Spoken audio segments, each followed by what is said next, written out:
Good morning. My name is Rishi Sika, and I am the Vice President of Clinical Transformation for Advocate Healthcare. And on behalf of Advocate Healthcare and General Electric, it is my pleasure to welcome you to the launch of this new initiative to lower radiation dose for our patients who receive CT. Over the course of the morning, you'll be hearing from a variety of perspectives and a variety of executives from both of our organizations. What's kind of special is you'll be getting a lot of different takes on this important initiative. And I think one of the reasons is you'll be getting all these different takes because this initiative hits at so many different areas. Actually, if you think about it, lowering radiation dose for patients who get CT really hits at the triple aim, right? You remember the triple aim. It is better care for our patients, better care for populations, and all at a better cost. So the better care for our patients. We are talking here about giving the lowest dose of radiation possible and preserving the highest quality of image. That's the better care for our patients.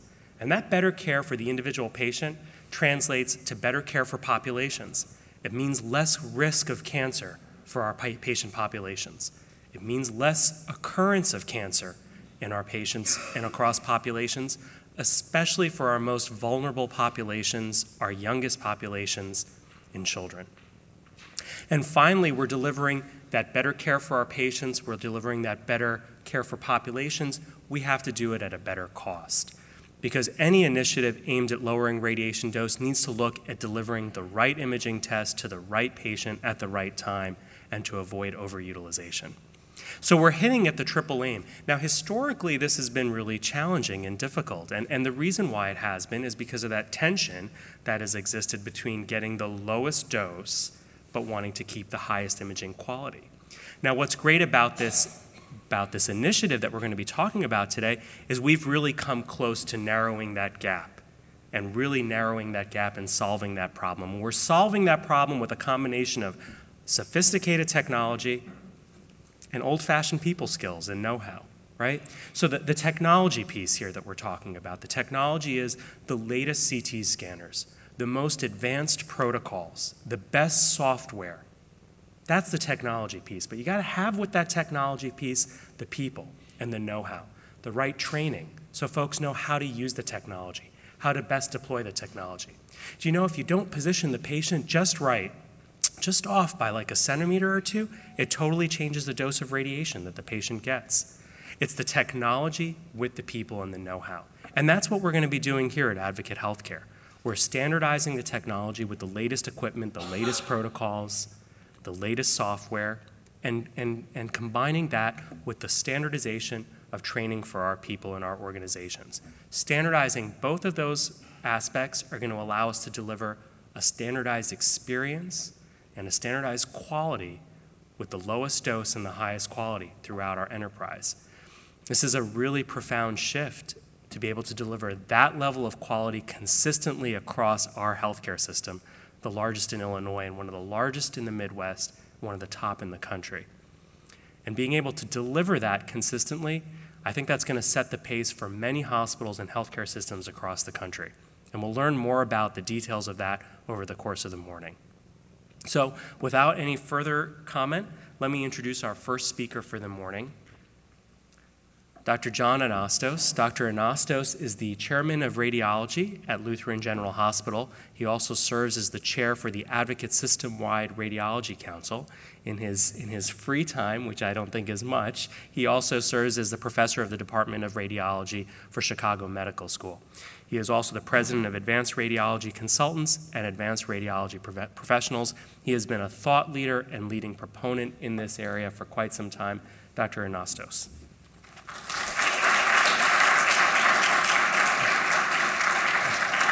Thanks, Rishi, and I want you to know that we really do speak from the heart because we're on both sides of the patient. Rishi's on the side of the patient who's in the emergency department. He's by training an emergency medicine physician looking to get that rapid diagnosis, and I'm on the other side in front of the console trying to give it to him so that we can speed that patient's care.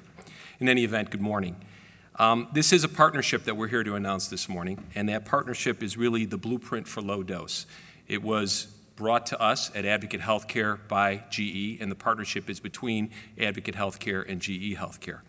It's exciting, and it's a program. As part of a program, it's multifaceted, and these are the components of the program.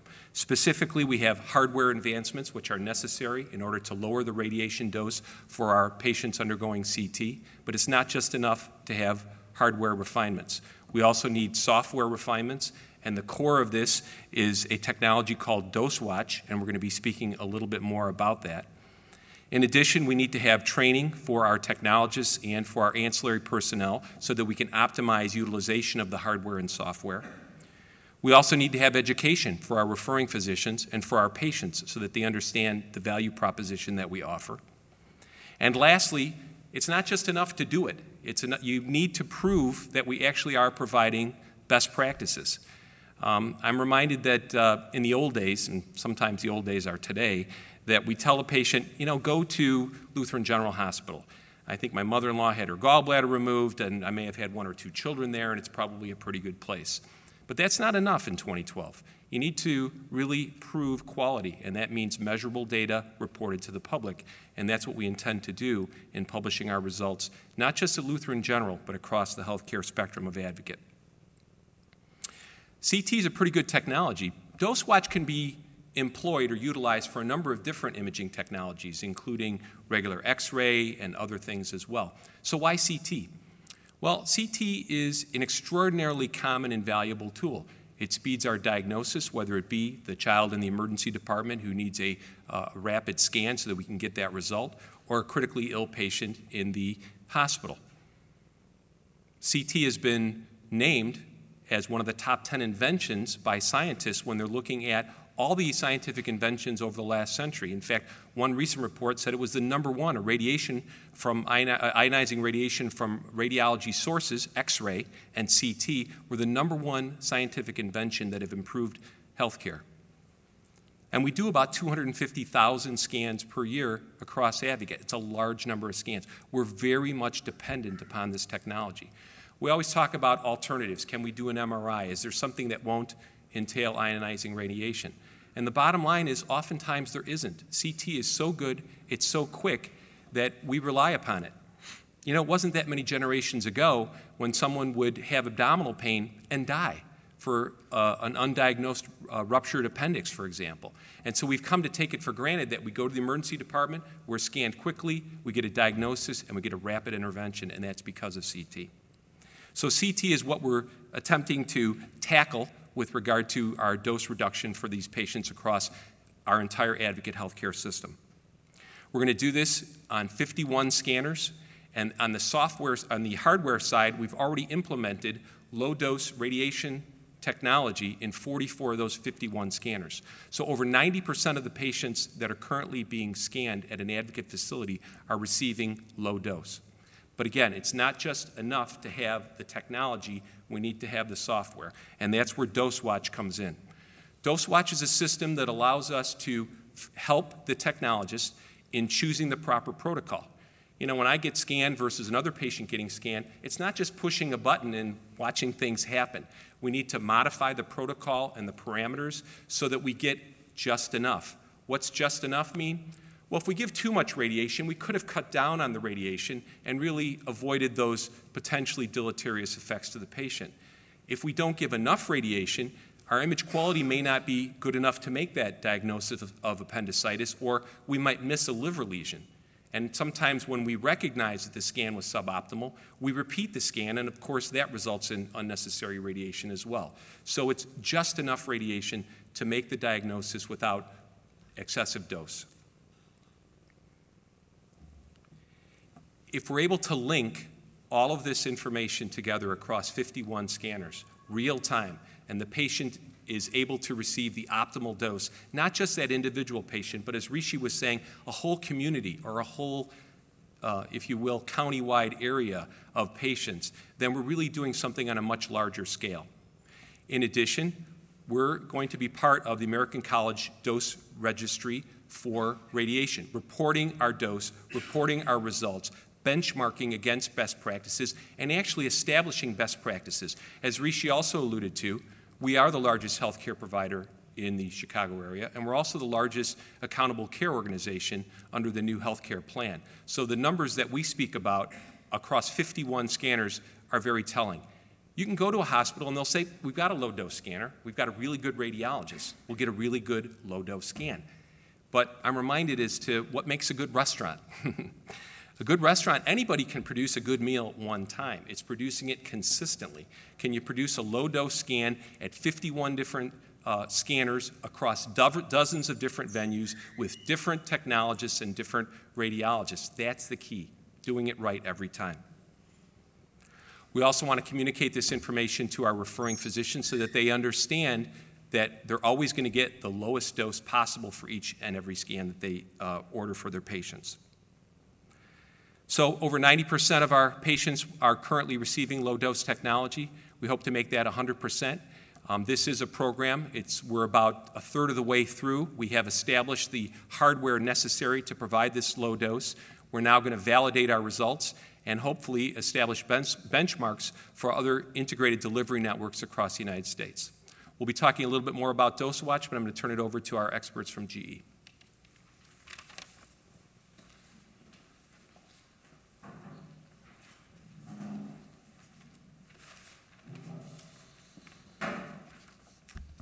Thank you, Dr. Nastos, for those comments, and really still driving home at the importance of that triple aim for better care for patients and our populations. I'd like to introduce our next speaker, Steve Gray. Steve Gray is the Vice President and General Manager of CT and Advantage Workstation for Healthcare and Clinical Systems at GE. He has also served in numerous roles for GE and started his career as a design engineer at GE Motors. Steve is also an avid inventor and holds over 10 patents in the United States. Please welcome Steve Gray.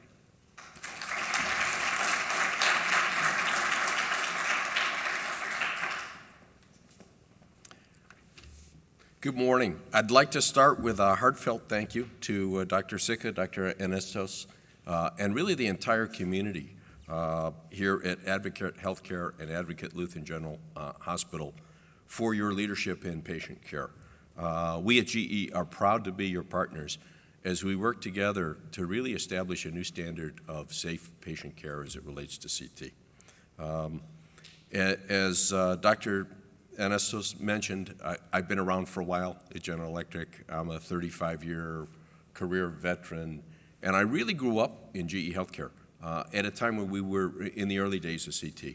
And at that period of time, there were a lot of patients where their only diagnostic option was exploratory surgery. And we are very proud at GE to know that we've been associated with improved care for millions and millions of patients and have saved millions and millions of lives because we've brought cross-sectional imaging capability like CT to improve diagnostics without more dramatic steps like exploratory surgery. And we've really accelerated that effort. You know, over the last 15 years, we've spent more than $800 million in development of low-dose technologies across our medical business. And we're the first to provide iterative recon, you know, a technology that allows you to significantly reduce patient dose and get the same image quality for every patient. We today have the capability. CTs historically ran from 5 to 12 millisieverts for typical examination. We today have the technology that can provide routine imaging at about 1 millisievert. 1 millisievert is about the same amount of radiation your child would get from background sources in about a 90-day period of time. So if you think about, am I concerned about my child watching television, sitting in the basement, or being out in the sun for 90 days, that's the level that the technology can go to that we've developed with iterative recon and our ACER and VEO technologies. DoseWatch really is the first-of-a-kind product to monitor and optimize dose, to make sure that every patient, every day, gets the benefit of the CT exam they need at the lowest achievable dose. And that's an important first in technology investment for us as well. As several people have mentioned today, I mean, our normal focus in GE Healthcare is to provide the best technology, the best equipment to achieve a clinical purpose. With dose and with low-dose imaging, It's really a broader mission. It's more than just the technology. It's about technology, people, process, leadership, and culture. It's a holistic approach. And that's why we're proud to partner here today with Advocate to bring, with the GE Blueprint for Low Dose. This GE Blueprint for Low Dose focuses on much more than the technology. It focuses on the technology. It also capitalizes investments we've made in process, in people, in leadership, in quality control tools like the Dose Watch offering that we have today. And together, working with a leader that brings this, the scale, the accountable care focus, the leadership, the talent of the staff, and the willingness to change and drive forward with new standards of safety, like Advocate Healthcare, we'll really learn a lot and improve and develop new standards for patient safety and patient care as we move forward here. So in closing, I'd just like to again thank Advocate. I think we've never been more prepared to help and to focus on the broad set of things that we need to, both here at Advocate and at GE, to bring this GE low-dose blueprint to reality. We're pleased to be here, and really now is the time to make sure that every patient gets the benefit of the CT exam they need at the lowest achievable dose, and we're pleased to partner with you in that effort.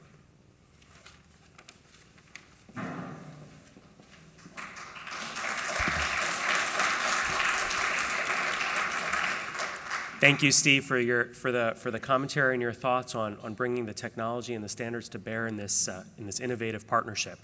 I'd like to introduce our next speaker, Dr. Jeff Hirsch. Dr. Hirsch is the Chief Medical Officer of Healthcare Systems and Executive Senior Medical Director for GE Healthcare. If there is anybody who has a totality of an understanding of healthcare, I think it has to be Dr. Hirsch. He is board certified in many specialties and has broad experience. He has a PhD in physics from Yale. He is board certified in emergency medicine, pediatrics, internal medicine, and natural disaster medicine. It's our pleasure to welcome Jeff Hirsch for his perspective, his unique clinical perspective with respect to this initiative. Thank you.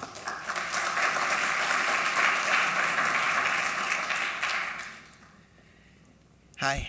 I want to talk a little bit about just diagnostic imaging in general. You've heard how important diagnostic imaging has become. You go back far enough, and we didn't have diagnostic imaging. There was some exploratory surgery, and quite honestly, there were some preventable deaths.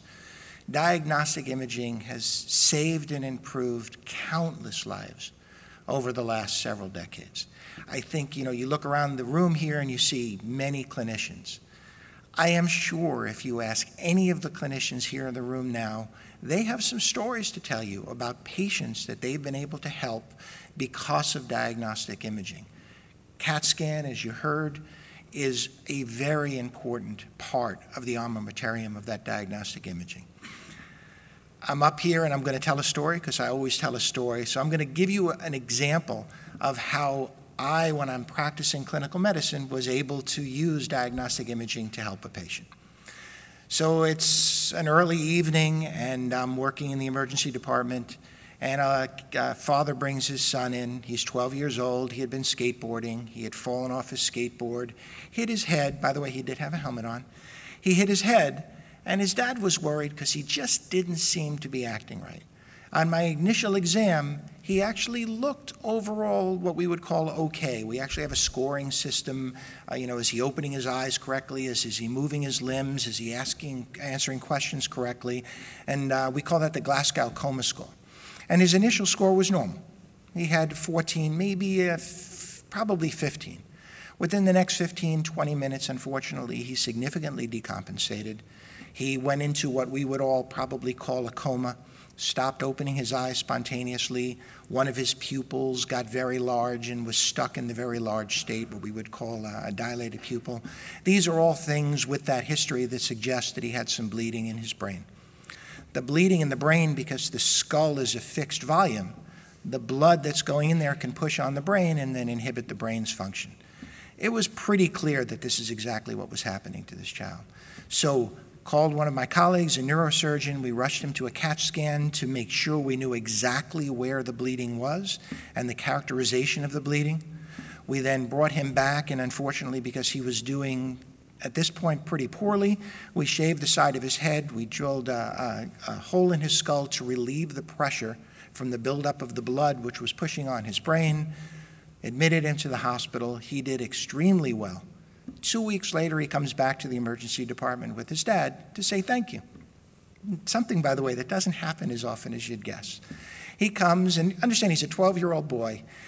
His dad thanks me. His dad, who was, by the way, an inner-city police officer, a little bit of a tear in his eye because of what had happened. This little boy comes up, thanks me, gives me a hug, which, as I remember, lasted forever, considering a 12-year-old boy, and any hug is kind of a nice thing to get. Then he pushes away, and of course he's a little precocious, 12-year-old boy, and he says, you know, my dad said you're a great doctor and you saved my life, but, and he points to his head and he goes, you're really a pretty poor barber. And he shows off the skull. Just an example of, because of the ability to do that CAT scan, to localize exactly what was going on in this particular patient, we were able to very rapidly give him the life-saving treatments that he needed. Every clinician here has similar stories. So the benefits of this technology are huge. We hear about the radiation. The risks from the radiation are very small. But even very small risks, we would like to make them smaller. We would like to make them as small as possible.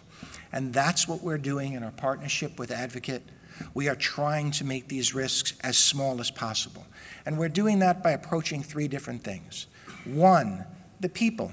Advocate is really investing in their people. They're training the radiologists to expect to look at images which are the minimum dosage to give them that very important clinically usable image so that they can make the proper diagnosis. They've invested in processes, dose watch to aid them in order to verify that they are doing this reproducibly and consistently. And finally, they have invested in the technology, because the extra piece on this, and this is very much where GE comes in besides the dose watch, is our technology, where we can get these very good images to enable the clinicians to make the correct diagnosis in a timely fashion, and we can do it at the very lowest possible dose. I actually have an example to show you, and I was supposed to push a button to go to my video and pull the keyboard out. Let's go see if I'm... So if you look here, this is an example of the technology we have. So if you look, I don't know how to go backwards, you look when you see the grainy image, and I don't know how to stop this. All right. Let's go again. You look at the image and it looks grainy, and then you see how the blue line comes across. That nice, clear picture, that improved picture, and I think even lay people here can see the difference between the original picture and the lower picture. We've minimized the dose, but when we minimize the dose, if we didn't do some of the extra things that the technology that GE has spent $800 million to improve and to perfect over the last decade, you wouldn't be able to get this quality of picture. So I think people can see just from the picture the benefit and how clear this is. Take-home message. Diagnostic imaging is huge. It's important to our patients. It's important for us to be able to give the best care to our patients. CT is a very important and irreplaceable part of that armamentarium. The risks are very low, but we would like to make them as low as possible, and that's what we're striving to do. It is a pleasure to be able to partner with Advocate Health System, who has made a dedication to their patients to do this, to set the standard, to try and help define the best practices, working with improving their people, extra training, working with them, their processes, where they make sure they do this the same way every single time, and has partners with us to utilize the very best technology out there to minimize this. So, thank you.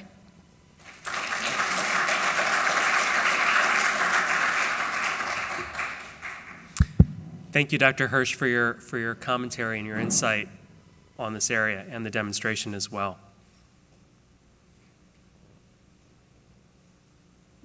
I'd like to open up the to the opportunity for folks to ask questions and any additional thoughts they may have on this area. We do have at least 1 or 2 roving microphones around.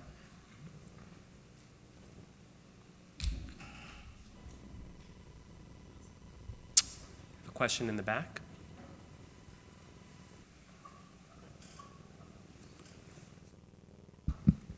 Thank you very much. I'm Doug Propp, an emergency physician. I'm just wondering if you can quantify the decrease in radiation exposure that you're talking about with the software.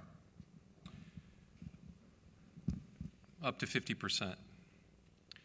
It really has to do with some of the outlier scans where really they don't happen very often, but there is some significant opportunity. Either we started the scan really too high or too low, or we used by accident, for example, a scan that might have been more suited for a heavier patient rather than a thinner patient. With this dose watch technology, we'll have alerts that are sent to us real time, such that when the machine is programmed, that feedback comes to the technologist. Here's some options that you may want to consider in reducing the protocols that have been selected. Thank you. Dr. Hirsch or Steve, any additional thoughts on that particular question? I think that's true. It's always a question where you start. And when you come to a place like Advocate Healthcare, who's an accountable care organization, has been focused for a year, your starting point's pretty good. But I think, very similar to the message, it's up to 50% on both how you use the technology you have with the dose watch and the control capability. And I think the iterative recon provides a further increase over that. So over time, I think you can start it with a 50% target. Over time, we can get even better. Jeff, any sense on how that might translate clinically in a population perspective? Yeah, you know, it's interesting. It's very difficult to predict exactly what are the negative or the potential risks of radiation. Some of this work has been done by theoretical predictions. Some of this work recently has been published, but again, there's many assumptions made. So we do know at the low doses from CT that there's extremely low risk in general. If there are patients who, because of their disease state, have to get multiple CAT scans over time and over their lifetime, that risk goes up. It's still extremely low. And I just want to make sure nobody walks away here thinking, well, I don't want to get the CAT scan, it may hurt me, and then unfortunately they have a negative outcome from their disease. So I really want to reinforce it's a very low risk, but we're pushing it even lower. And so by doing this, if you decrease the dose by 50%, the risk is going to go from that very low number to an even lower number. And that's the important part.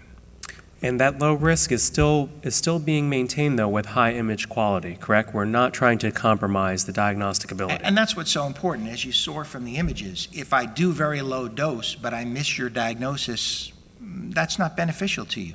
So these need to be clinically usable, and that's why I showed the video that you can see that even with this reduction of dose, the image quality is maintained so that the clinician can look at the film and make sure that they make the correct diagnosis for that particular patient. Great. Thank you.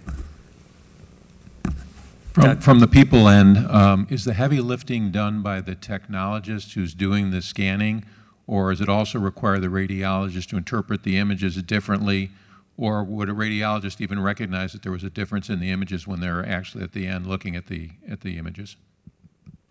Well, that's the key, is we want it to be so transparent that the radiologist is not aware that this was a different protocol or technique. So most of the refinements, after the protocols are established with the radiologists and the technologists working together, once it's set, we should be able to forget it. Any little tweaking that needs to occur with any individual scan, the technologist can do in concert with the dose watch real time via the internet. Great. Maybe just to build on that point about the role of the technologist, maybe a little more commentary on the importance of the technologist, even something as simple, which I recently found out, as patient positioning and how that can affect the dose and the image quality. Yeah, I can speak to that a little bit. We need to realize that it's not just a patient. This is a person. This is, you know, Mrs. Jones, Mr. Smith, whoever this is, and you want to do the right thing for them. So when you're taking the X-ray to diagnose, the questions become, how big is the patient? Some patients may need different protocols than others. What is the disease you're looking for? What is the body organ that you're looking for? You look at all these factors to make sure that you're doing the very best you can for that individual patient. And very best here is making sure you get the diagnostic quality image at the very lowest dose possible. So all of those factors are things that the technologist will work with the radiologist. This is how these protocols are set up. So it's going to be a little different if you're doing a CAT scan of the lungs and if you're doing a CAT scan of the liver.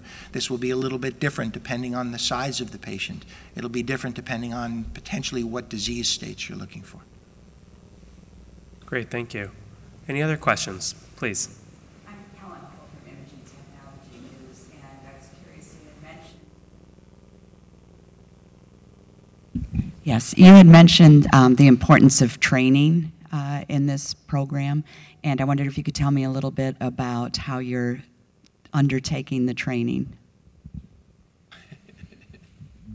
Well, a piece of our low-dose architect, low-dose blueprint, is to do an individual site assessment of all the needs, an equipment plan that looking out over the future delivers low-dose technology in the scanners, a site assessment of what's required in terms of, physicist capability, technologist training, physician support tools, and then the quality control tools to make this thing closed loop, the dose watch. If this was a factory, the first thing you'd have, and it was a critical to control dimension, it's much more important than that. But if this was a factory that made compressors and you had a critical control dimension, the first thing you would do is put a measurement so that you knew what every piece was. And in this case, it's similar. You want to know what the dose was for every patient, for every exam. And that's what the dose watch technology is all about. So the GE Blueprint for Low Dose identifies and tunes a program of services, training, education, and equipment that GE can bring to a particular site to help them move along this journey. I think it's important also to recognize that although we're talking about 51 scanners across dozens of points of care, they're not all GE scanners. So the partnership has been that GE has been working with us to, first of all, effectuate low-dose technology on the hardware side, even if it's not a GE scanner. But then additionally, the dose watch, which is basically overseeing how we're using the scanners, are we using the optimal protocols, are we really decreasing the radiation as we say we are, that's being done, again, while a lot of the scanners are GE, they're not exclusively GE, so we're working across different vendors in order to accomplish this. Let me just throw a kudo in here. None of this happens without leadership, from Advocate's leadership. You can see the commitment that Advocate has made, not just here now, but this is a day-to-day commitment. This is them going out there and making sure that their people know that they've discussed this. This is discussing with the radiologist, but also making sure they discuss this with the referring physicians as is needed. So this truly not only starts from the technicians and the radiologists who are doing the scans, but this also starts from the leadership that's made this commitment to really improve the care for their patients. And so I just want to make sure that everybody here knows that that is so important to making this work. I think that's a very important commentary, that there are so many people behind the scenes that are helping to make this happen.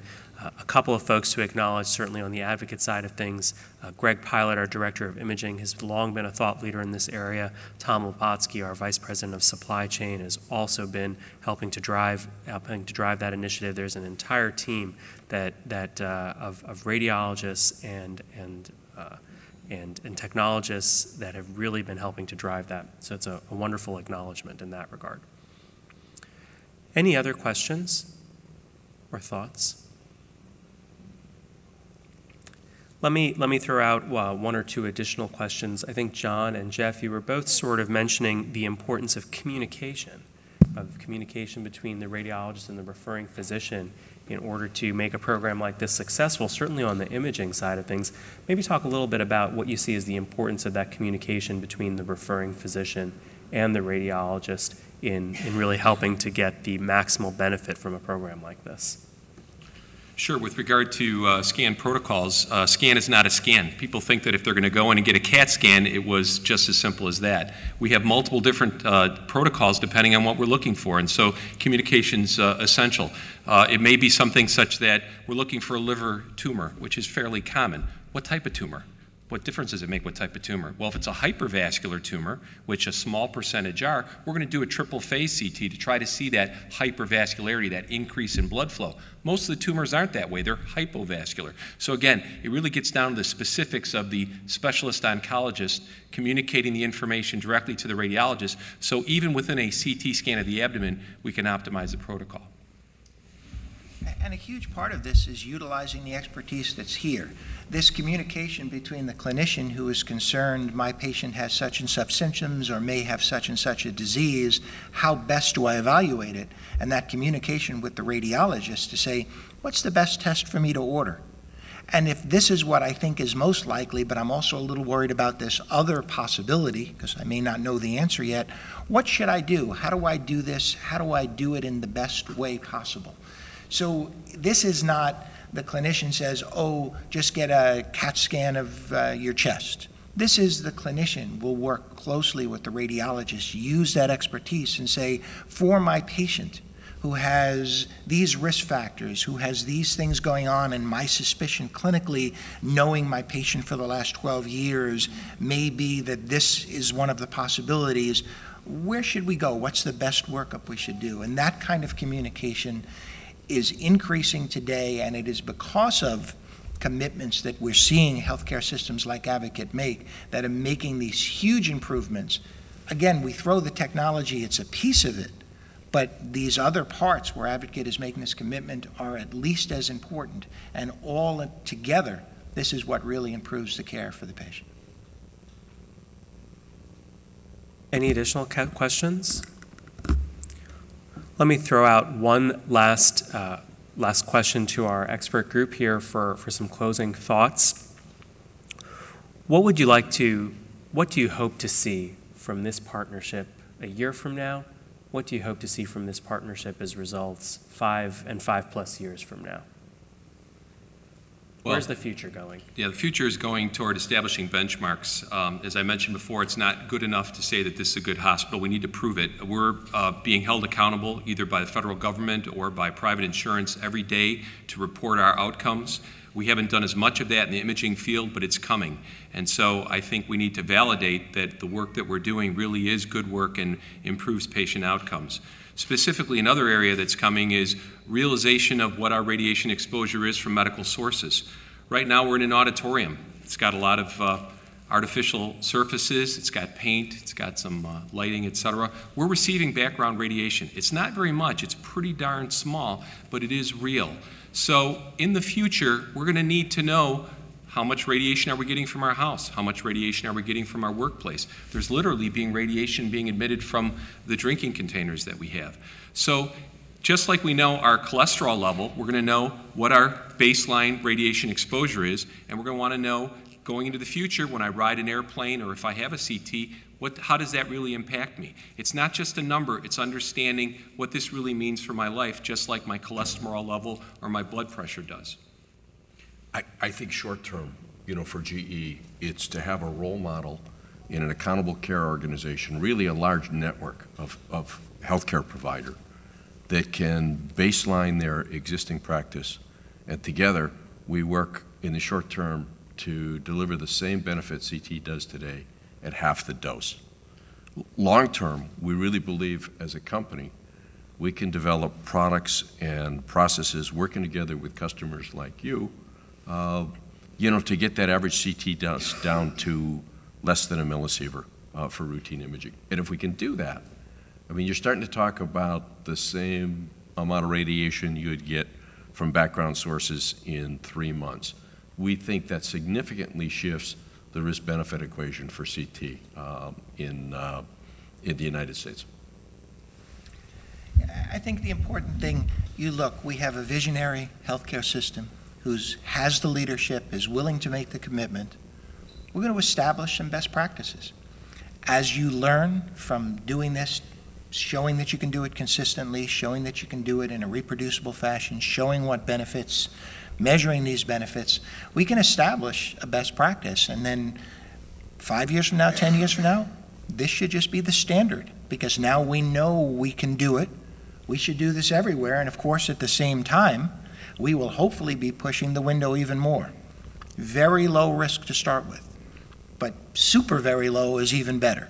So we're going to continue to push the window. Now is the time for leadership to start to show these best practices, establish these best practices, and push the healthcare that we deliver to individual patients, and of course sum that up to the entire population to become better and better. Great. I think our guest speakers have really done a wonderful job of illustrating the importance and the power of this initiative. And this is very real, right? Even as we're speaking right now, throughout our healthcare system, throughout the country, there are patients that are getting CAT scans. There are patients that are getting CAT scans right now. And to think that we are going to deliver the lowest radiation and the highest image quality for these patients, and we're going to be path-breaking in that regard, is profound. And that path is, once again, to get at that triple aim, right? It's better care for our patients, it's better care for populations, and it's also at a better cost. And that's what I think makes this partnership so special in that regard. I want to thank our speakers today, Steve Gray, Jeff Hirsch, Dr. Anastos. I'd also like to thank all the folks who have really helped to make this particular day happen, and all the thought leadership that has gone on both from Advocate and GE to really lead to this culmination of a groundbreaking initiative for the care of our patients. Thank you both. Thank you all of you for your time, and thank you all for coming here today.